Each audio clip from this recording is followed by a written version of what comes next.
Assalamualaikum warahmatullahi wabarakatuh. Alhamdulillahirrahmanirrahim ya. Ini kita akan membahas ya pada video ini ya bagaimana cara mengatasi stres saat skripsi ya. Nah, ini pengalaman saya ya sebagai koordinator skripsi. Kebetulan saya diberikan amanah dari prodi ya, dari prodi untuk menjadi koordinator skripsi. Ya, sebenarnya sebagai mahasiswa kalau bisa jangan stres ya, soalnya stres saya aja ya. Aduh, kok Mbak Nun bisa stres ya, karena menjadi koordinator skripsi itu yang mengurusi dari mahasiswa yang sedang skripsi, yang skripsinya hanya 1 semester, yang skripsinya lebih dari 2 semester, yang skripsinya lebih dari 3 semester, yang sampai semester akhir, bahkan yang belum skripsi itu juga diurus oleh biro skripsi ya, pada tim skripsi. Nah, ini apa namanya ya, ini tugas Ainun nih. Ya, alhamdulillahirrabbilalamin ya, alhamdulillahirrabbilalamin. Semua saya ucapkan syukur, alhamdulillah diberikan amanah ya, meskipun saya merasa ini berat, saya tidak mampu, tetapi karena ini sudah ditugaskan dan ya sudah kita laksanakan ya, demi kepentingan bersama. Kenapa? Karena kalau misalnya bekerja ya tidak ikhlas ya, bekerja apa namanya ya, seperti itulah ya, takutnya apa ya, takutnya tidak tercapai ya apa yang diharapkan bersama ya. Paling enggak ini harus ada keikhlasan dari semua pihak ya, dari Bu Ainun, dari mahasiswa, dari prodi, dari semuanya, keikhlasan ya, kita membangun bersama ya. Mahasiswa niatnya lulus tepat waktu ya, lulusnya jangan lama-lama, dan kami pun juga pasti itu menginginkan mahasiswa itu bisa lulus tepat waktu ya. Nah, oke, saya sudah merangkum ya bagaimana cara mengatasi stres saat skripsi ya. Yang pertama ya teman-teman harus ingat master plan dan timeline ya. Saya selalu menyampaikan ke mahasiswa bahwa ayo bikin timeline ya. Timeline sekarang semester 4, nanti tahun depan berarti semester misalnya semester 5, semester 6, semester 7 dan semester 8. Nah, dalam timeline ini kira-kira apa yang akan dilakukan ya, misalnya ada KKN, ada skripsi, ada KKL atau ada PKL ya, atau mungkin ada tugas-tugas yang sekiranya itu membutuhkan tenaga yang besar dan uang yang banyak, maka harus dianggarkan dan diagendakan ya, gitu. Kemudian master plan sama halnya dengan timeline, hanya saja kalau master plan, kalau ini saya mendefinisikan itu adalah planning secara meluas ya, misalnya di semester 1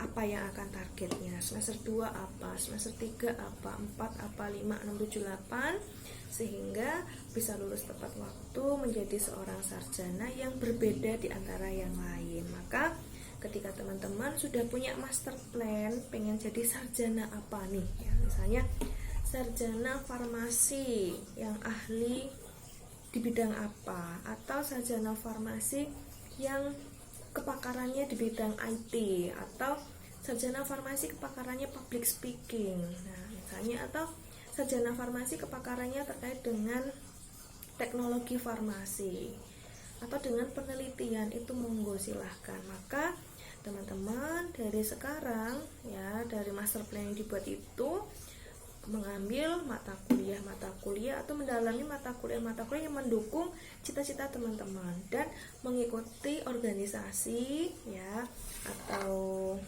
apa ya, UKM yang itu bisa mendukung master plan itu tadi ya, sehingga menjadi seorang sarjana yang berbeda ya. Oke, kita kembali ke topik ya. Bagaimana cara mengatasi stres saat skripsi? Yang pertama tadi mengingat master plan, sudah ya, tadi sudah Bu Ellen sampaikan. Yang kedua cita-cita atau impian. Nah, pasti dulu ketika awal kuliah pengen cita-citanya pengen jadi apa? Mungkin ada yang nggak tahu ya.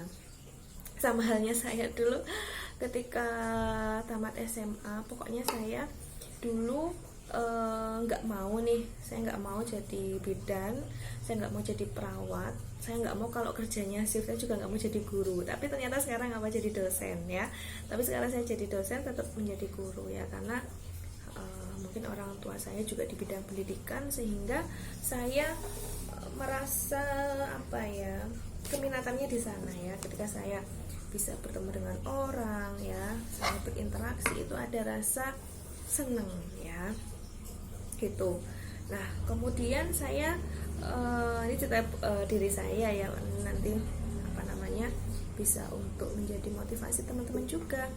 Ketika saya tamat SMA ya, itu kemudian saya mengambil jurusan farmasi ya. Kemudian ketika kuliah ya, saya alhamdulillah juga ya, alhamdulillah mengikuti beberapa organisasi ya, namanya juga mahasiswa mencari pengalaman ya. Saya juga masih banyak kekurangannya ya. Dulu ketika organisasi apa namanya di kuliah ya, ya semuanya adalah proses pembelajaran ya. Proses pembelajaran, saya mengakui bahwa saya itu tidak sempurna ya. Di organisasi dulu saya tidak sempurna, dan sampai sekarang pun saya merasa bahwa saya itu tidak sempurna ya. Kemudian ketika itu saya menjadi student employment atau karyawan mahasiswa ya, itu asisten dosen lah ya. Nah itu apa namanya, waktu itu dengan Bu Lela, Bu Lela, semoga ibu sehat selalu ya. Dari sana, karena saya sering berinteraksi dengan beliau dan aktivitas beberapa dosen diantaranya, sehingga saya ada keinginan untuk menjadi dosen ya, dosen itu. Maka dalam perjalanan saya ketika kuliah S1 yaitu menjelang akhir, kemudian saya lanjut apoteker dan S2, saya punya cita-cita tersebut ya. Entah saya nggak tahu cita-cita dosennya di mana tempatnya, ketika itu saya pengennya jadi dosen ya. Itu. Nah ternyata Allah Subhanahu wa Ta'ala memberikan saya rezeki di Pekalongan ya, di Universitas Muhammadiyah Pekajangan Pekalongan ya. Saya sangat bersyukur sekali. Oke, itu ya. Yang kedua adalah cita-cita. Yang ketiga, membahagiakan diri sendiri tanpa beban ya. Kenapa? Karena kalau sudah selesai skripsi, nah, itu nggak ada beban lagi. Kalau teman-teman skripsi terus nggak dilaksanakan, pasti punya beban, pasti terngiang-ngiang apa namanya dosennya ya. Kemudian terngiang-ngiang nanti ditanyain orang tua, ditanyain tetangga ya. Maka ini karena tubuh kita itu butuh bahagia ya. Kita terlahir bersih, lahir kita saat bayi itu bersih, sehat, jiwa kita bersih. Maka ayo kita bahagiakan badan kita, otak kita, supaya otak kita itu bahagia. Jangan biarkan otak dan jiwa kita itu apa ya, mendapatkan beban yang terlalu lama ya. Maka itu saya pernah mendengar ceramah ya dari Ustadz Khalid Basalamah mengatakan bahwa ketika kita bersedekah kepada tubuh kita, insya Allah itu berpahala ya, berpahala. Jadi misalnya Ustadz Khalid dengan dokter yang suka dengan herbal, CSR ya, apa namanya, beliau juga mengatakan bahwa ketika ketika kita makan yang sehat, itu artinya kita bersedekah kepada tubuh kita, dengan makanan yang sehat. Nah, sama halnya ini ketika teman-teman menyelesaikan skripsi dengan cepat ya, maka ini akan membahagiakan diri sendiri tanpa beban. Ya, itu yang ketiga. Nah, yang keempat. Yang keempat, kalau memang tadi 1 2 3 kok enggak manjur, yang keempat adalah ingatlah orang tua ya, ingatlah kebahagiaan orang tua.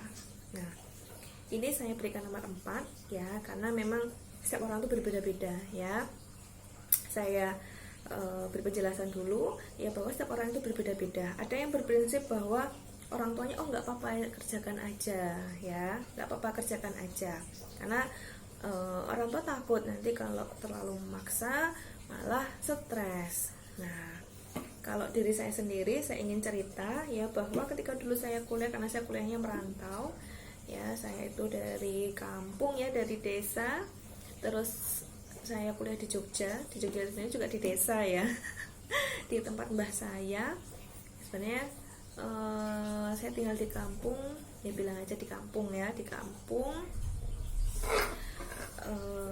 di sana. Terus kemudian saya ke Jogja karena ibu saya kelahiran dari Jogja ya, dari Sleman. Saya kembali ke sana.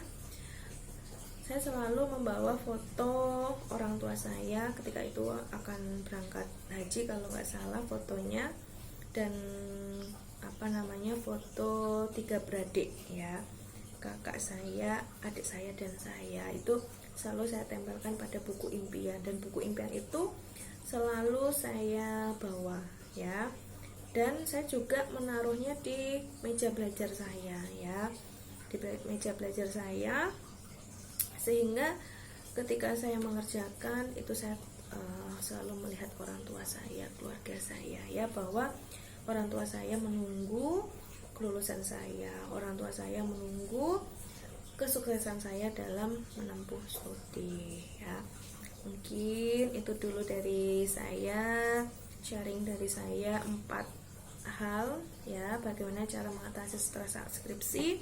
Semoga yang sudah saya sharingkan ini bermanfaat. Semoga yang sedang stres tidak stres lagi ya. Mau jalan-jalan boleh silahkan, tapi ingat bahwa orang tua itu pasti menunggu menunggu kelulusan teman-teman ya. Orang tua masih sehat, pasti mereka menginginkan yang terbaik ya, ingin melihat anaknya diwisuda, ingin melihat anaknya bekerja, atau mungkin ingin melihat anaknya menikah ya. Maka salah satu membahagiakan orang tua adalah dengan segera lulus kuliah ya. Terima kasih, semoga sharing dari saya ini bermanfaat. Mohon maaf kalau saya ada tutur kata yang tidak berkenan ya. Saya akhiri dulu. Wassalamualaikum warahmatullahi wabarakatuh. See you.